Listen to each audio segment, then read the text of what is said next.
Jens Kirkegaard, hvad siger du til det resultat, der er kommet i dag af overenskomstafstemningen? Jamen, vi er mega skuffet og rigtig ærgerlige over, at det ikke blev et nej.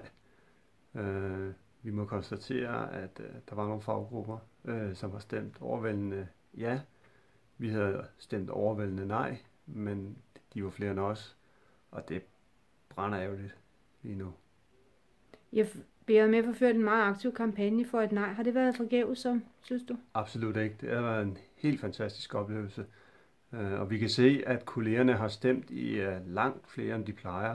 62% af kollegerne har stemt, og 93% har stemt nej. Og det synes jeg er helt fantastisk at kunne mærke den energi, der har været fra arbejdspladserne, i fagforeningen, på Facebook, alle steder, har der virkelig rejst sig en bevægelse blandt vores kolleger for et nej og et ansvar for vores arbejdsliv, som jeg synes er så beundringsværdigt.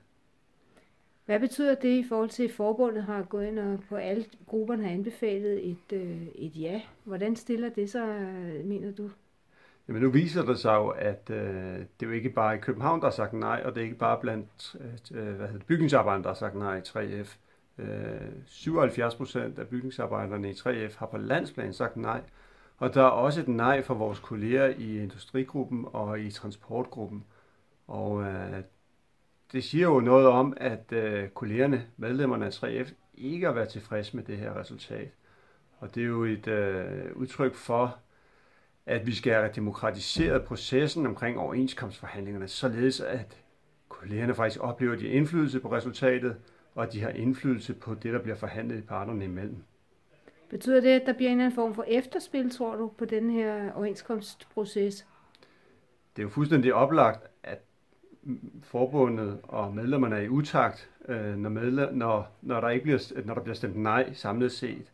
Og det giver jo god anledning til fra forbundets side at diskutere, hvordan kommer vi i takt med vores kolleger, vores medlemmer. Det er jo deres liv og hverdag, det her handler om. Den fantastiske energi og engagement, vi har mærket fra kollegerne og set fra kollegerne og hørt fra kollegerne, jamen den skal der nu bruges til at skabe resultater for vores kolleger i hverdagen derude. Det sammenhold, det faglige fællesskab, vi har følt og oplevet, det bygger vi videre på.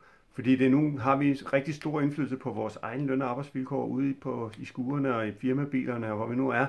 Og det skal vi bruge her, og det er det, der giver vores faglige styrke, og det skal vi skulle omsætte til faglige resultater, til glæde og gavn for os selv og vores familier.